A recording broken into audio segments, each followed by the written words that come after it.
Hi, this is Paul, and this is part of my Rough Draft for Sunday series where I walk through my Sunday sermon. It's a practice session, and sometimes I stop and edit. In fact, I just got interrupted by a bunch of people coming in, but that's the way it goes. Now, I've been doing a series during Lent. Lent is a Christian season, a Christian liturgical season where we prepare for the story of the death and resurrection of Jesus. And I've been doing this series on covenant and been through some of the Genesis passages and through some of the other significant stories where this word covenant appears in the Bible. And the word covenant isn't unknown to us. We understand it. It's in legal terms and in social terms. But part of the things that we sometimes have difficulty understanding is how on earth a being the likes of which could be responsible for the creation of the universe would relate to us. And the word covenant is important in the development of the story of the Bible as the Bible tries to flesh out our relationship with God, God's expectations for our behavior in the world, and what that means. And so we began by talking about Noah and the flood and how in Genesis 5, God regrets having made humanity, and in a sense, he uncreates the world by bringing a universal flood that, in a sense, the cosmic waters come back into the earth and flush it clean. But God spares the best man in the world and his family and a selection of all of the animals. And this is both our salvation, but also the flaw in God's plan, because after Noah, the world returns to as it was. But God creates a covenant with Noah, and he basically tells Noah that if Noah should agree to honor the image of God by preserving human life, to honor the animals after Noah, people may then eat the animals, but they must honor, in a sense, they honor God's ownership over the animals by treating the blood as sacred and not eating the blood. And humanity, of course, goes back to its violent ways. And then in Genesis 11 and Genesis 12, God turns to Abraham and through Abraham establishes a new covenant and essentially gives Abraham a gift. And then the story of Abraham is the story of whether Abraham will trust God. So in a sense, in the Noah covenant, God asks humanity, can you stop killing each other? Can you respect the animals? And at the end of that covenant, we have to basically say we can't do it. And then God begins to say to Abraham, can you trust me? And the whole Abraham story is about Abraham trying to learn to trust God. And in fact, Abraham does go on to learn to trust God, and that reaches its climax with the story of God's call to Abraham to sacrifice Isaac. And then we got into the covenant with Israel and Moses, and Israel was to embody the will of God on earth. And we talked to I talked to my new friend Alexander Camlin, and we talked about his journey to sobriety and sanity, and the way that our need to live embedded in a far larger story is integral to our being able to live out what it means to be human in this world. And so we looked at the covenant with Noah or Moses and the giving of the law, and we talked about how the law is often seen as having these two tables: love the Lord your God, have no other gods, no graven images, and love your neighbor as yourself. Honor your parents. You shall not kill. You shall not commit adultery. You shall not steal. So on and so forth. And the difficulty we face again here is that we are unable to keep the law, and even the best of us fails to love God properly. And if you're perhaps skeptical about God, we have to admit that even the best of us fails to love our neighbors properly.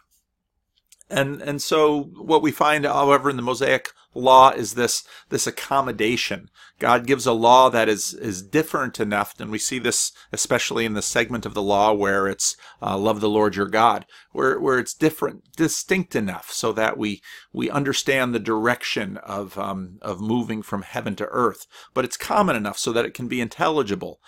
And this is where we get into this question of how can, again, a God, the type of being that would be responsible for the creation of this universe, how could such a being relate to us? And so you see in the Moses covenant this relationship of carrots and sticks, where God is asking Israel to move into relationship with him, to embody thy kingdom come, thy will be done on earth as it is in heaven, which is in Jesus Lord's Prayer.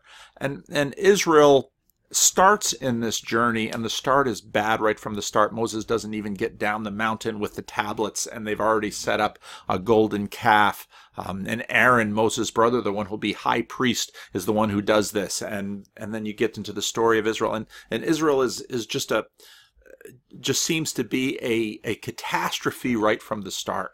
And the story is told this way, not to pick on the Israelites, but the Israelites are typical. They embody what's true about our hearts.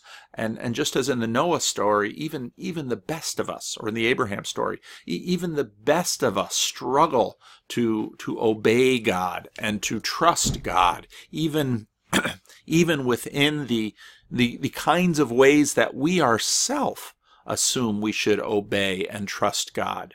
One of my favorite pictures of the relationship between God and his Israel and his mission is found in Isaiah 5. I will sing for the one I love a song about his vineyard. My loved one had a vineyard on a fertile hillside. He dug it up, cleared it of stones, and planted it with choicest vines. He built a watchtower in it and cut out wine presses well, and he looked for a crop of good grapes, but it yielded only bad fruit. And in this little story in Isaiah, you get the picture of God's mission through Israel, and what he's looking for from Israel is to display his glory, which is why he created the world in the first place, so that he could be enjoyed. But he gives Israel everything she needs, but she bears bad fruit. And so the story goes, now dwellers in Jerusalem and people of Judah, judge between me and my vineyard. What more could I have done for my vineyard than what I have done for it when I looked for good grapes, but why did it yield only bad? And this now will become the context for this story of the Old Testament, which is obviously foundational to the story of what Christians call the New Testament, where Israel is given every chance to obey and succeed, and at every turn she rebels and fails. And in that sense, the story of the early stories of Genesis, they seem to repeat, and we get this sense that humanity is, and this is told in many, many different ways throughout the Bible, that we are barren. We are unable to give birth to our future. We paint ourselves into a corner. We are a people who have been made for glory and made to express glory, but what we do ourselves with this glory is that we turn it and we use it against each other and against ourselves, and we have no way of getting ourselves out of this. And I hear this in these two complaints I often hear from people. One is, I can't believe in a God because there's so much suffering in the world. And in the next phrase, they'll say something like, I can't believe in a God who would punish people for violating his laws. And here's the funny thing. You can't have it both ways. Either God just simply lets the world go and lets people do as they do, or God holds people to account in one way or another. And again, you might ask, well, what if God gave the rules in a very clear way? And what if God, enforced the rules in a very clear way? Well, in some ways, that's the story of Israel, where God gives them the law, and you find that they simply can't abide by the law or obey the law. They stumble and fall. Even the best of them, Moses, isn't allowed in the promised land. David, all the heroes of the Old Testament are these are these fallible creatures who so often mess up in the most dramatic ways. Now, on one hand, you can look at this and say, this is a story of humanity. But on the other hand, we have to look at this and say, what on earth could God do? Now this then leads into the fattest part of the Christian Bible, and the fattest part of the Hebrew Scriptures as well, that very, very few people tend to read today, because it's some of the hardest parts of the Bible to read, where this relationship between God and Israel is worked out or really the catastrophe is lamented in the context of the destruction of the northern and southern kingdoms by Assyria and Babylon. And so the first question is, how can God let Assyria and Babylon, these pagan, ruthless empires, destroy his chosen people? Doesn't this simply mean that their gods are better than Israel's gods? And in fact, these were the common assumptions of the day, that if one nation, let's say Babylon, had its god Marduk versus Israel with his god, Yahweh, well, if these two meet and Babylon beats Israel, then that just shows that Marduk is a better god. But the Hebrew prophets kind of flip the tables on this and say, no, God delivers Israel into the hands of Marduk. Well, that's an interesting idea, and who's going to believe that? Well, the irony, of course, is that the Hebrew prophets continue to persist today, and where are the prophets of Marduk? And so the prophets of Israel flip the script on this whole thing, and Israel begins to believe that her own God led them into exile, that the God of Israel caused the destruction of his own temple and the suffering of his own people. And so the people would rightly say, well, why would God let this happen?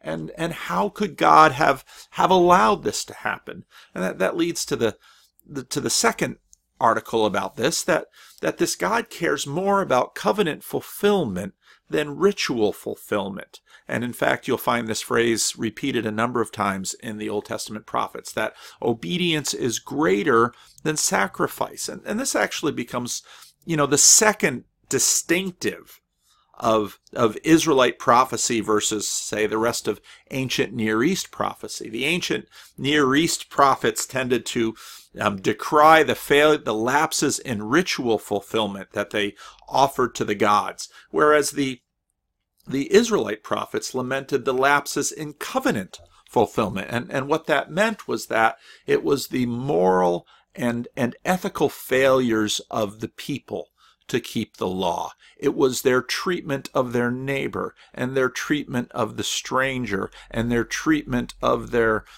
wives and their children, as well as their treatment of God. It was failure to love God and failure to love their neighbor that leads to this catastrophe. And so the calamity of the destruction of the northern kingdom by Assyria and the southern kingdom by Babylon leads into this period where Israel has to look at herself and ask herself, either we have to give up on our belief in our God, or we have to think the unthinkable about our God, that our God led us down this path.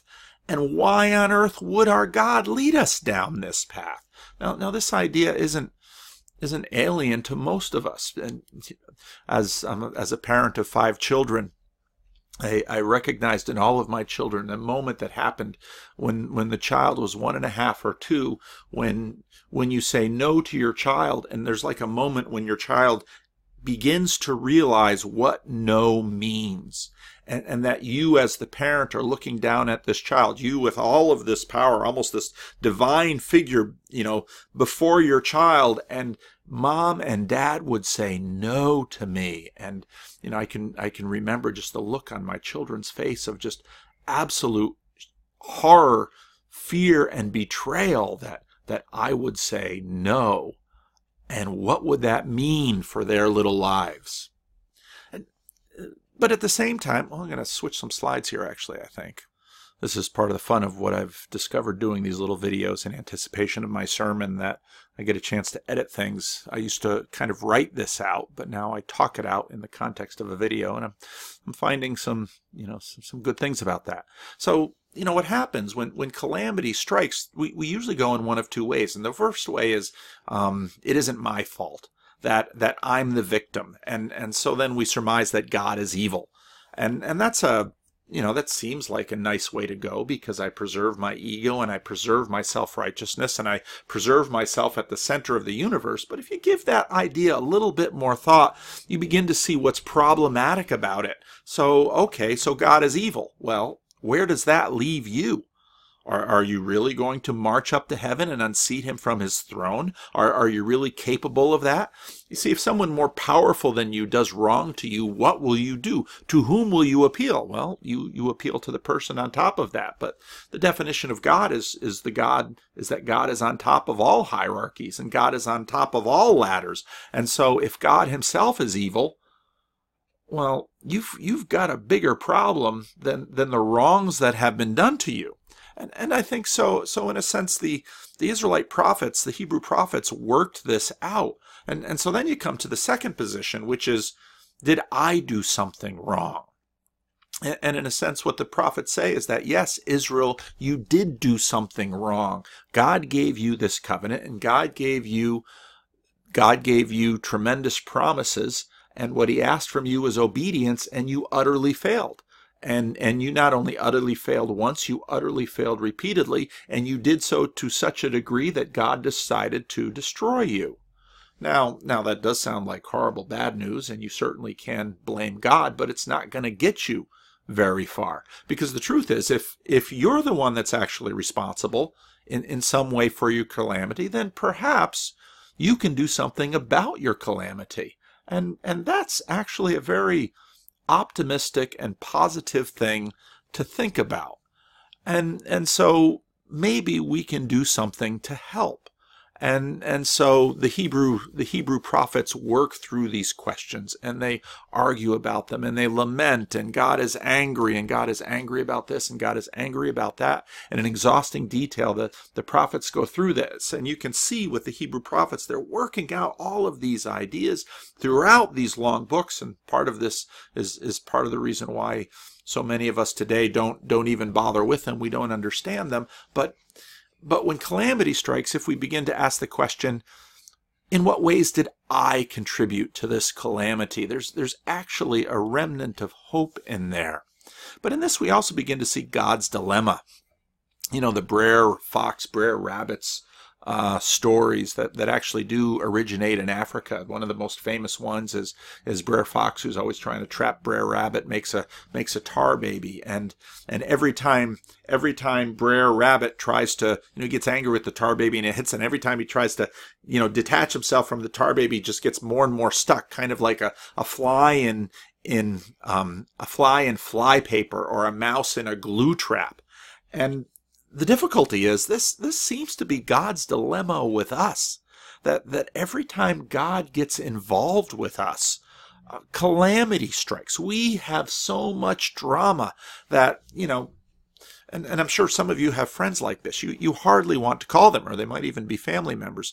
You hardly want to call them. You hardly want to deal with them, because it's just always more drama. And to go near them or to get involved with them just means that you're going to get yourself dirty, and you're going to make your own life a mess, and you're going to bring all this drama on yourself. And so again, what you'd probably be tempted to do is to walk away and leave it alone and not go anywhere near it.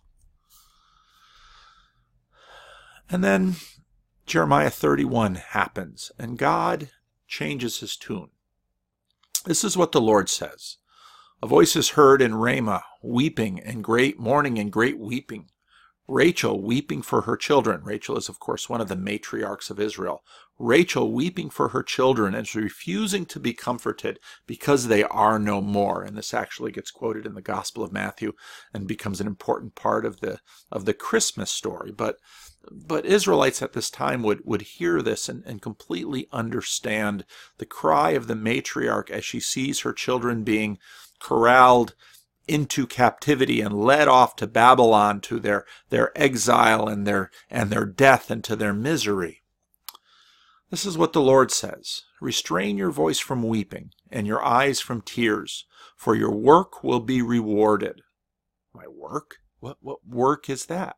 Declares the Lord. They will return from the land of the enemy.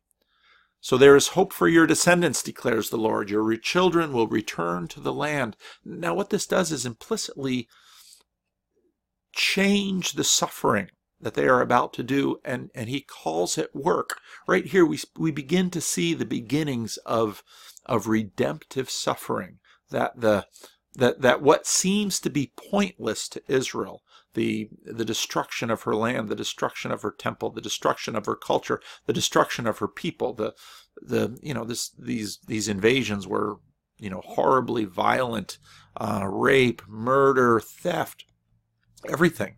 And God changes his tune and says, I will bring you back.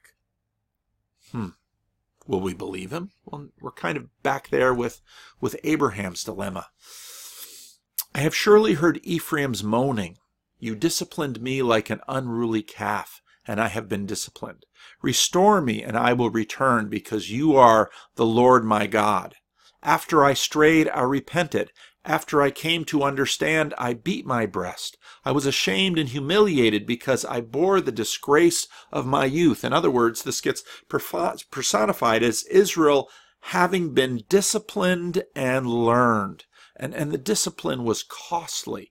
And now, of course, you should notice that this is the personification of Israel. This transcends each individual person and deals with Israel as a group of people. And in a sense, you can see this discipline, because when we pick up the story again in the New Testament period with Jesus in the Galilee and then in Judea, some of the sins of ancient Israel, they in fact have given up. After the exiles, the Israelites are ardent monotheists. They don't seem anywhere near as tempted to chase after the other gods as they were before. Now, it might be just a remnant of Israel that is this, because in the New Testament period, they have this very hot culture war going on between them. Is not Ephraim my dear son, the child in whom I delight? Though I often speak against him, I still remember him. Therefore my heart yearns for him. I have great compassion for him, declares the Lord. And here God is saying to Israel, yes, I have disciplined you. Yes, I have sent you into exile. Yes, I have done all of this, but it's the old cliche what the parent says before he gives the child a spanking. Yeah, this will hurt me more than it hurts you. And of course, no child believes it. But in a sense, God is saying, I have disciplined you, but I have done it for your good, and I will restore you. Set up road signs, put up guideposts, take note of the highway, the road that you take. Return, virgin Israel, return to your towns. Now calling her virgin Israel in the context of the prophets is tremendously important, because throughout the prophets, Israel is an unfaithful wife. Israel is a whore of a daughter. Israel will sleep with any foreign god or any foreign empire. And now it seems after her punishment, she is a virgin again. This is, in fact, kind of a leaning towards resurrection. This is a leaning towards purification. This is a leaning towards she now is renewed and young again and holy and pure. How long will you wander, unfaithful daughter Israel? And you notice how the prophets weave in and out of these metaphors quite seamlessly. How long will you wander, unfaithful daughter Israel? The Lord will create a new thing on earth.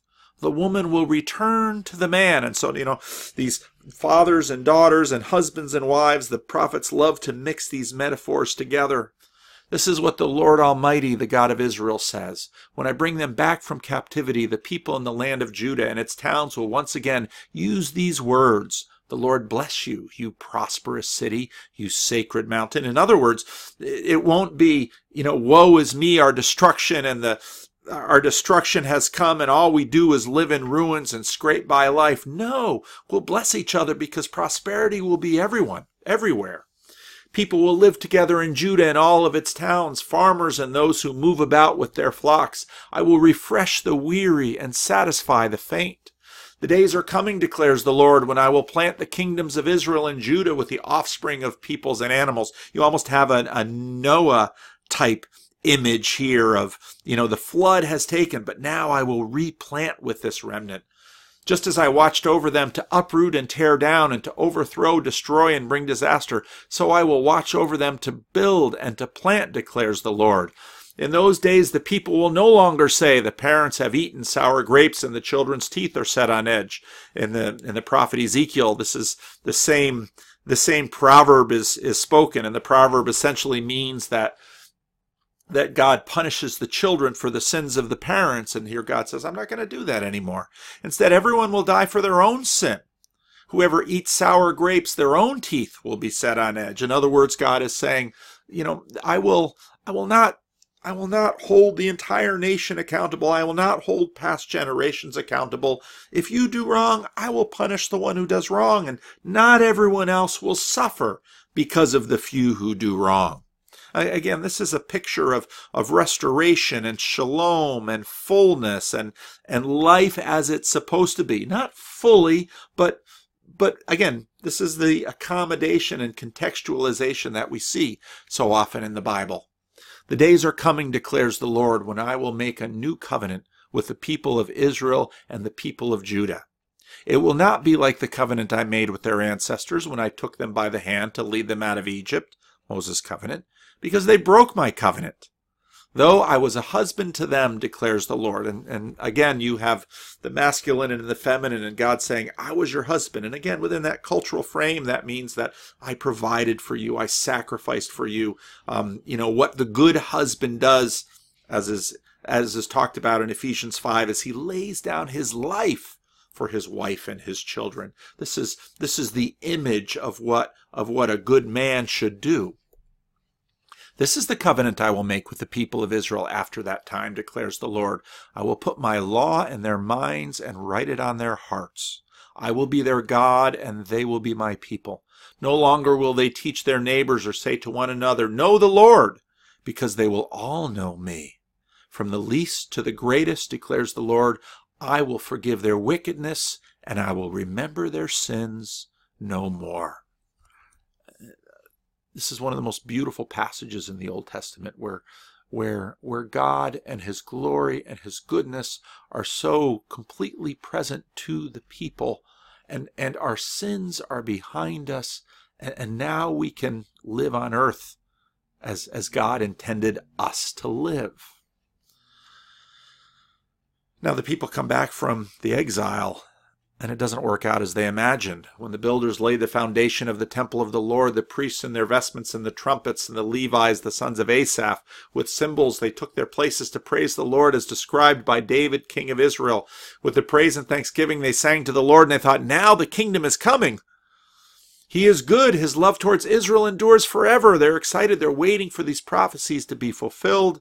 And all the people gave a great shout of praise to the Lord because the foundation of the house the Lord has made was laid.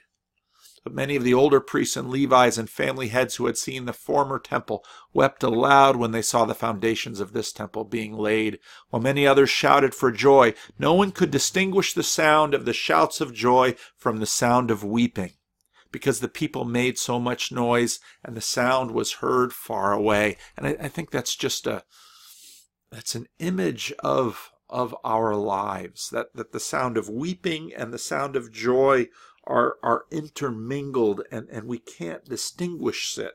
And it's that image that pictures how we live in this world, where, as the angels declared in Isaiah chapter 6, holy, holy, holy is the Lord God Almighty. The whole earth is full of his glory, yet we have violated God's law, and we have broken the covenant, and the earth is full of this suffering. And so it's all here intermingled. And at this moment, when the foundation of the temple was being laid, and Israel is again celebrating when they've come back from exile, the words of the prophets that imagined this glorious new age that was about to arise lay unfulfilled. And this, in fact, is what Israel languishes in through the intertestamental period. They're under the Persians, and then they're under the Greeks, and then they're under the Romans. And then Jesus comes, and he is on one hand a prophet, yet he's a different kind of prophet. You see, and our secular individualism strains here because this prophetic imagination that the Hebrew prophets worked, we're such individualists, and we think, the promise should be for us, and God should intervene in my life, and this should all be immediately to me. And the prophet said, no, this is a generational thing. This is a long-term thing. This is a family thing. But how on earth can we live and die happily if we know that we ourselves will never see it? What if whatever you're offering to God doesn't pan out for you? Thinking about Brer Rabbit, if you know the story, wily Brer Rabbit says to Brer Fox, he's all taken by the tarball, in a sense. So what Brer Rabbit says to Brer Fox is, throw me in the thicket. And that is, in a sense, I think the ancient Christian fathers saw the Christus Victor theme in there, where the devil grabs hold of Jesus and in the crucifixion, and Jesus is thrown into the thicket, and the fox thinks that will be the death of the rabbit, his mortal enemy. But that's not what happens. You see, this Jeremiah passage talks about what the old covenant was never able to fulfill, which is the transformation of our hearts, because our hearts have to change. We need to want to live with God. And in fact, when it comes to heaven and hell, this is part of it. We tend to like to imagine heaven as, a nice place, but a place like earth where God is somehow divorced, and then hell is an awful place. And there are certainly images in the New Testament about that. But Dallas Willard, who was a teacher of philosophy at USC, once was asked, who goes to heaven? He said, anyone who can stand it. Well, what do you mean by that?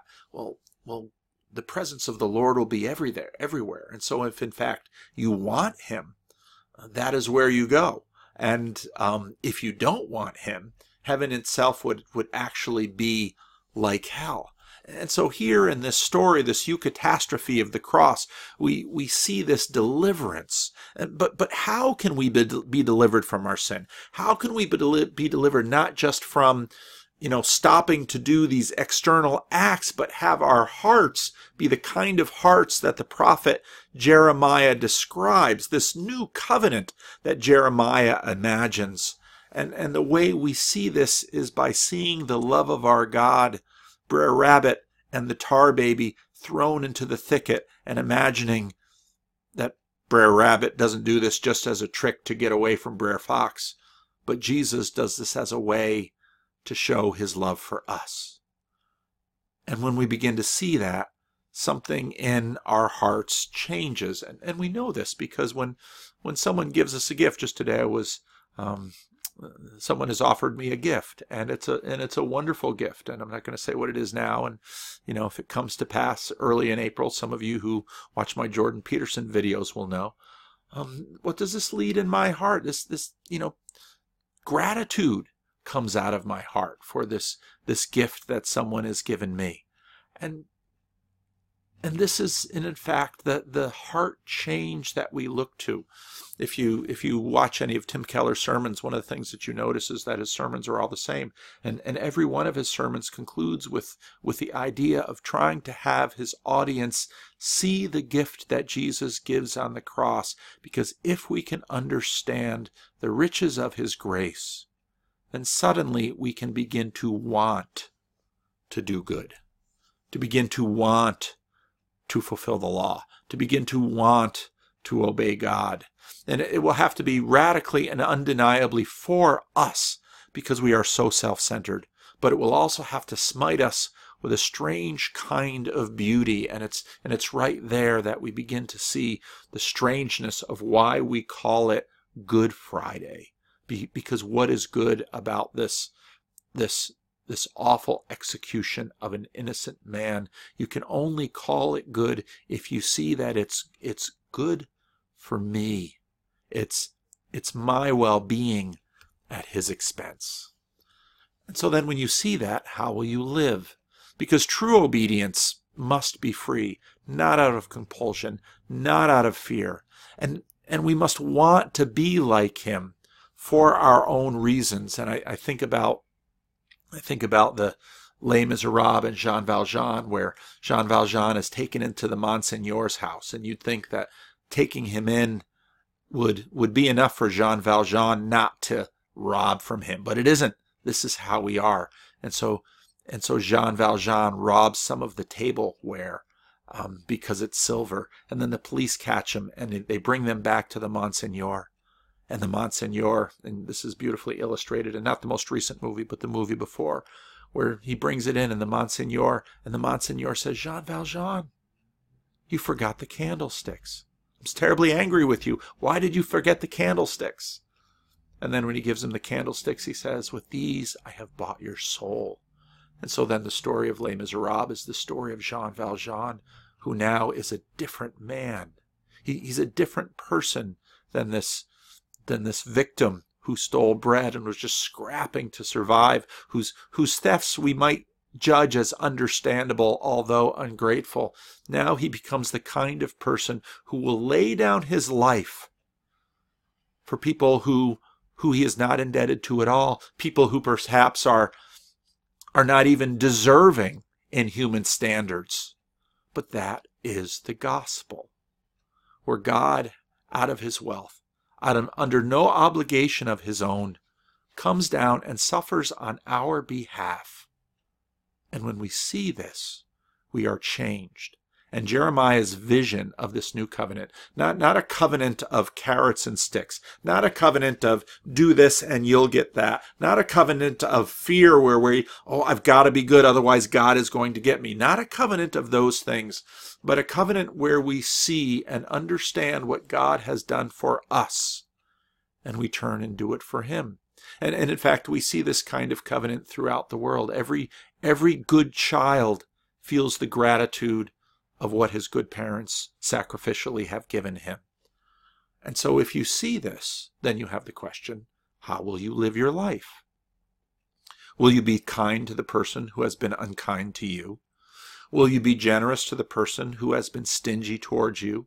Will you, in fact, not take upon yourself the mantle of always trying to right the wrongs of everyone else, but in fact, sometimes take on the suffering yourself, which is in fact the definition of what forgiveness is, and in that way carry on and show and bear witness to this great love, and to see this change us one by one, and to see it change the world as we anticipate the final changing of the world.